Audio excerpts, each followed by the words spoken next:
System test 16. I've made so many changes to the system. I'm sure you guys will like this test. So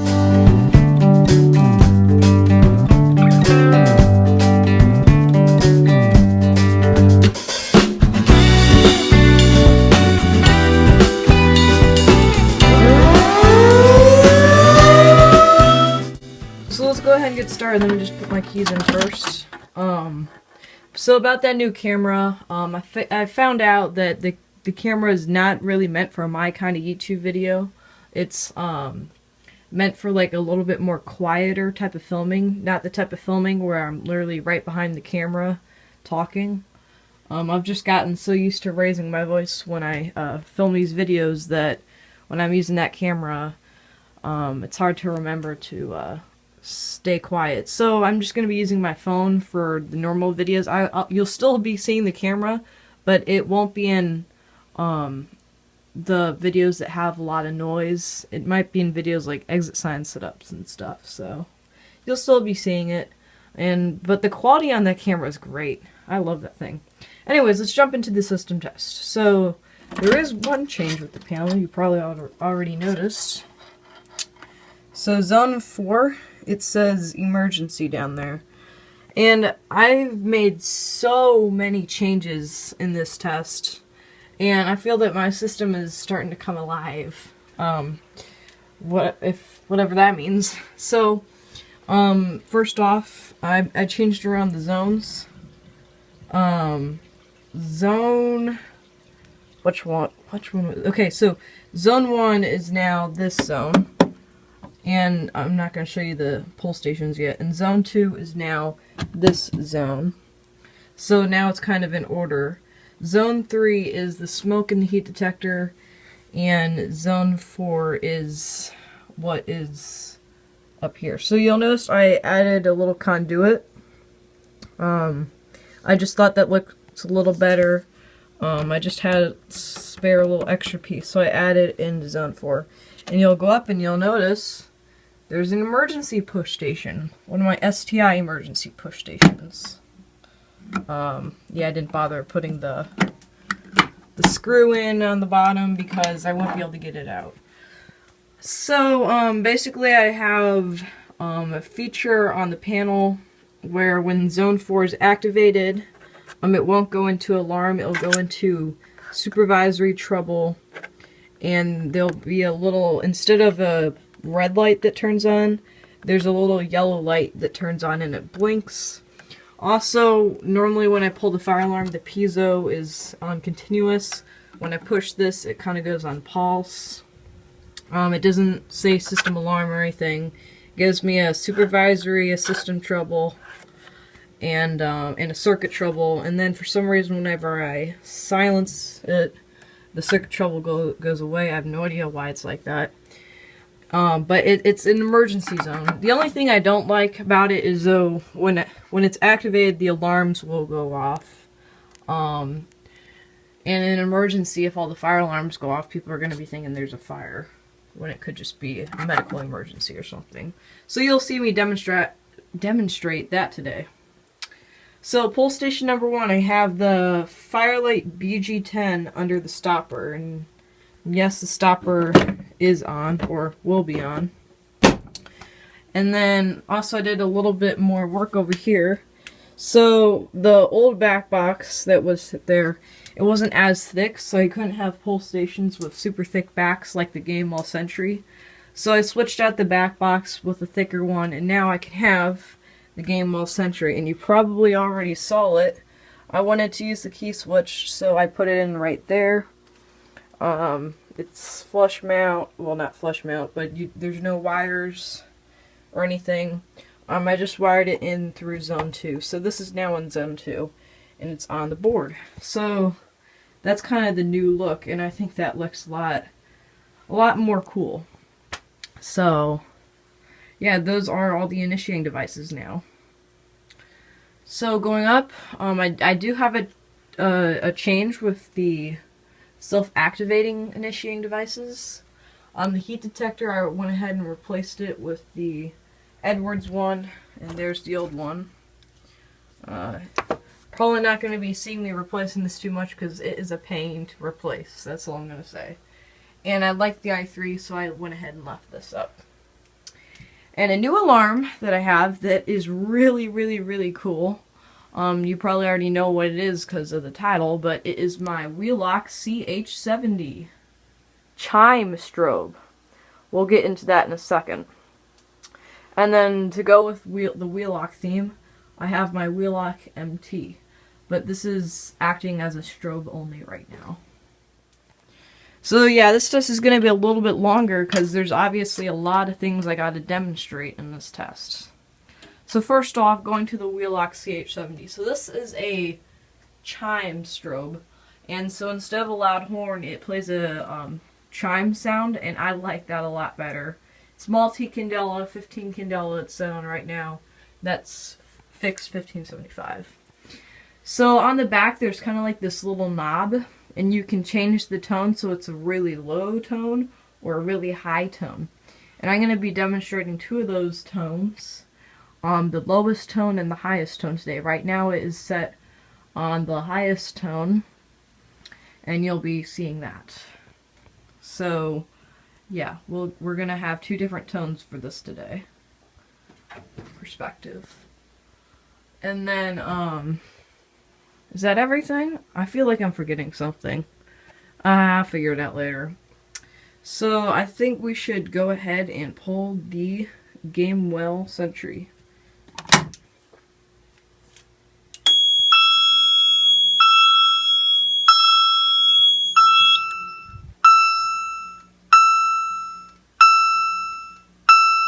See how it's a chime?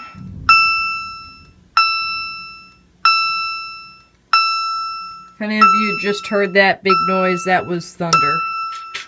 Yeah, and another thing I like about the chime, even though power is cut to it, it still kind of winds down. For instance, you see how even though after I hit the alarm silence button, it's still, the chime tone kind of winds down, and that I really like. So we can go ahead and reset this.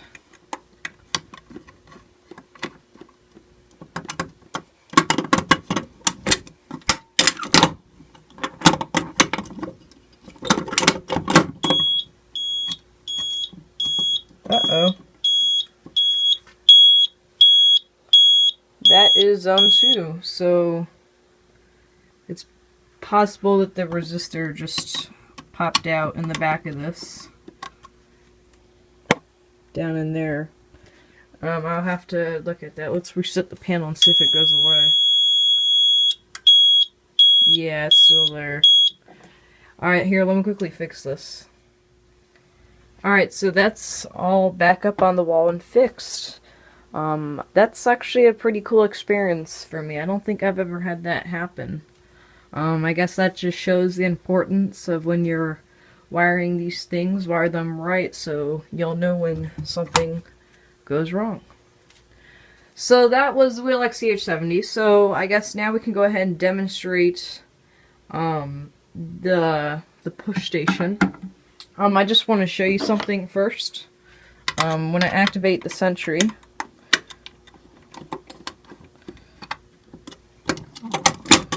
when I activate it, so pay close attention here. We have a system alarm, and the red light for zone 2 is on.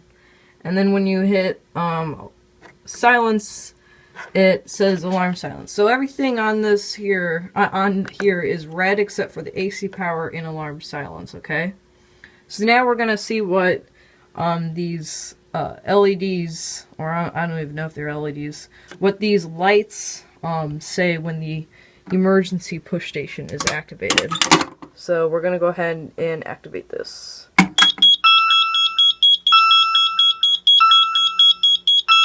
So you can see we got a little different setup here.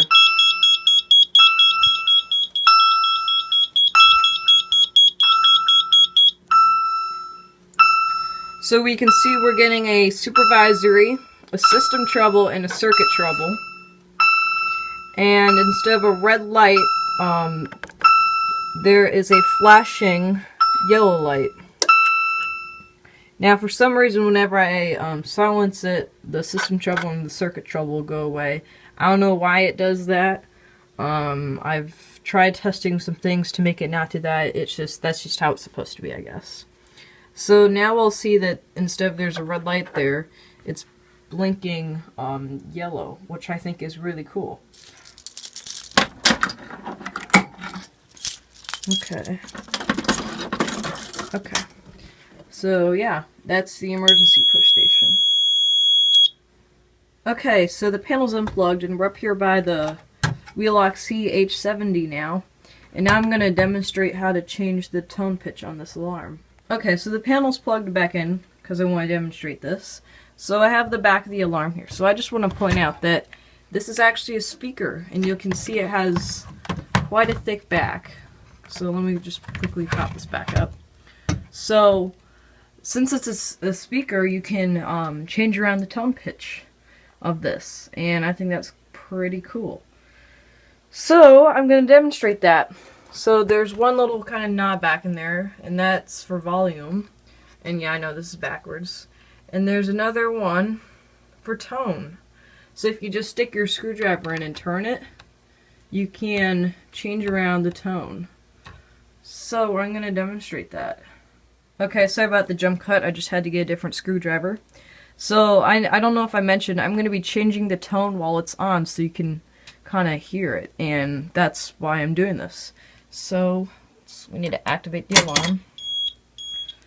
And I should probably acknowledge that. Okay, that's acknowledged. So you can see everything was going off. So watch this.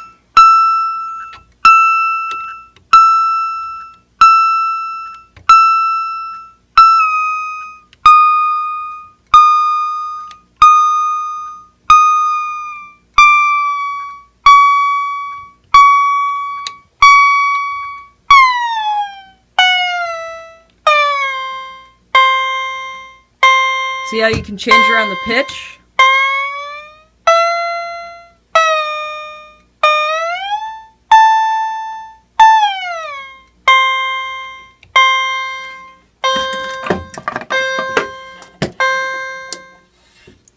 So that's the one thing I like about this alarm. You can literally change it to any pitch you want.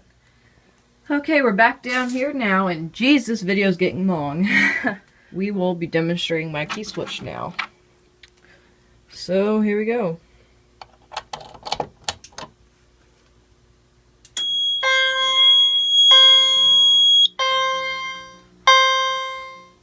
See how the tone's different?